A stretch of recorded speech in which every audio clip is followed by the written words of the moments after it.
My name is Rob Kollewijn and I'm doing a follow-up on the scale of function video that you've seen or still will be seen. So the first function that I will address is called mobility, and this is when I talk about the structure. So many people had some questions, what exactly do I mean with that? So another word for mobility or joint mobility in the structure is called range of motion. Okay? So I have a model here of the pelvic girdle. This is the pubic bone, so here's the front of your body. This is the backbone, which is called sacrum, and the spine goes up in there, as you can see over here with the skeleton.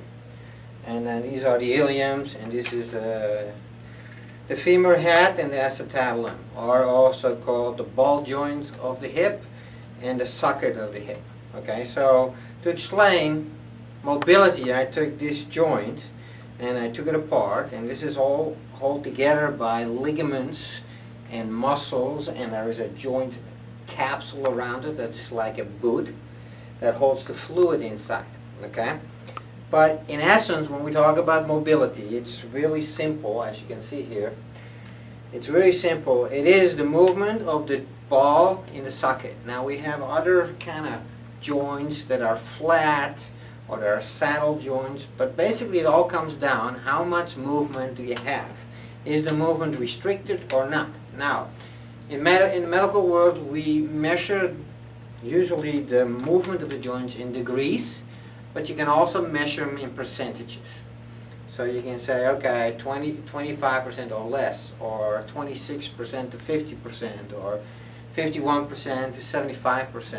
You know, those are all restrictions that you can have. So when it comes to measure mobility, you have to really specifically locate the joint, make it move, and if it doesn't move, you have to find out why the mobility isn't moving, of course. But in essence, all you want to do to restore it is you get the movement back to a functional level. Now, functional level for different kind of people is a little different, okay?